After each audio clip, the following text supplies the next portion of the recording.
ng cable dito sa Kelburn. Ito sa may Wellington sa New Zealand. 1902 pa ho yan. Yung nakikita yung cable car na yan. Humihila po yan papunta doon sa Lambton Cay.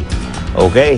Ganyan. Nag-uugnay sila. Yung Kelburn, itong lugar na to, tsaka yung Lambton Cay. Parang katulad to nung sa Hong Kong. Pero 1902 pa to.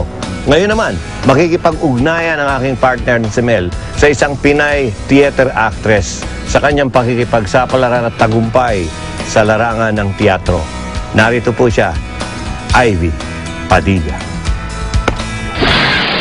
Ang City of Wellington, ang business at arts capital ng bansang New Zealand at isa sa mga sentro ng sining dito ay ang St. James Theatre.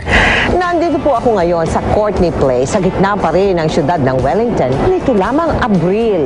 Itiranghal po dito ang Miss Saigon. At alam nyo ba, ang gumanap ng papel ng Miss Kim. Doon sa Miss Saigon na yun ay walang iba kung hindi isang Pinay. Si Miss Ivy Humay Padilla. Hi, Ivy! Papasok tayo. 2 taon pa lang ang nakakaraan nang mag-migrate sa New Zealand si Ivy kasama ang kanyang asawa at isang anak. 5 taon siyang kumakanta sa isang rock band sa Pinas na kung tawagin ay Strawberry Fields. Now you tell me kung bakit at paano ka napunta sa New Zealand.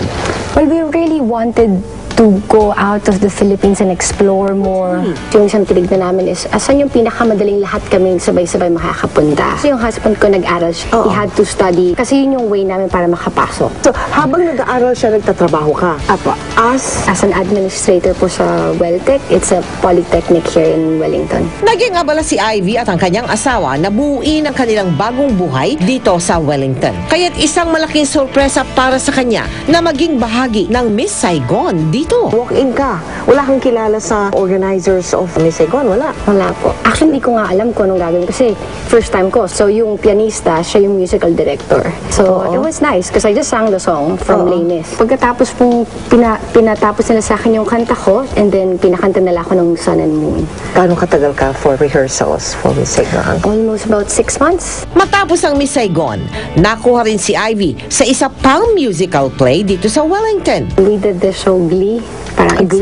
inspired by the show Glee. Inspired by the show Glee? So, after experiencing Miss Saigon, parang mas gusto ko siyang ituloy-tuloy, iporsige ko yung career na ganon. Sa maikling pakikipanayam ko kay Ivy, dito tumibay ang paniniwala ko na world class ang galing ng mga Pilipino, lalong-lalo na sa larangan ng musika. Okay ka, Ivy. Ivy ka. Iba ka. Mga kaibigan, nandito ngayon kami sa tinatawag na epicenter ng Wellington. Ito ang Queen's Wharf. Okay, maganda po dito mga kaibigan. At kung gusto nyong magsimpleng kape-kape lang, kopi-kopi, aba, okay din dito. Alika, magkape tayo.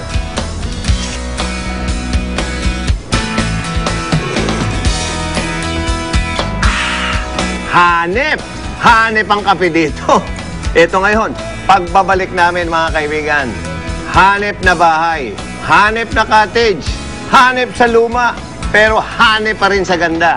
Pagbabalik ng 6th anniversary presentation ng Mel and Joey mula rito sa Wellington, sa New Zealand.